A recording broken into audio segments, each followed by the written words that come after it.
Hello everyone, সবাই কেমন আছো? আমি কিন্তু খুব ভালো আছি। তো আজকের ভিডিওটা হলো শর্ট, ঠিক আছে? তো আজকের ভিডিওটা হলো ফুচকা নিয়ে। তো বৌদির বাপের বাড়িতে চুরমুরের ফুচকা এনেছে, তাই আমরা বাড়িতে চুরমুর মাখাচ্ছি। সব মশলাপাতি কাছে আমাদের বাড়ি। তো এদিকে আমাদের এই নাটুটা খাওয়ার জন্য দাঁড়িয়ে রয়েছে ও। তারপরে এদিকে দেখো গাইস, ফুচকা রয়েছে ব্যাগের ভেতরে।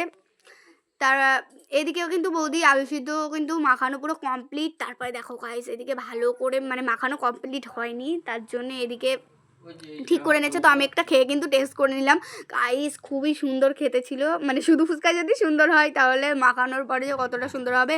তারপরে গাইস চলো, বৌদিকে মাখাতে বলছি, তাড়াতাড়ি জিভে জল চলে আসে। তারপরে দেখো গাইস, আমি ভালো বৌদিকে একটু সাহায্য করে দিচ্ছি ফুচকাগুলো দিয়ে। তো ওইদিকে কিন্তু ওই চাটনির বোতলটা দেখছো, ওটা কিন্তু তেঁতুল দিয়ে বানানো একটা চাটনি, ওটা দিলে আরও টেস্ট হয় গাইস, তার জন্য ওটাও পাঠিয়ে দিয়েছে বৌদির বাপের বাড়িতে। তো আমি কিন্তু একটু চেক করে দেখছি। তা খুবই সুন্দর হয়েছিল, খুবই সুন্দর। কিচ্ছু দিইনি কিন্তু, শুধু ওই একটা মশলা, ওখানে দেখতেই পাচ্ছ মশলা, আর ওই চাটনিটা দিয়েছে, আর কিচ্ছু না। তো গাইস এত ভালো লাগছিল। তো গাইস এই পর্যন্ত ওই ভিডিওটা, এরপরের ব্লগে দেখাবে।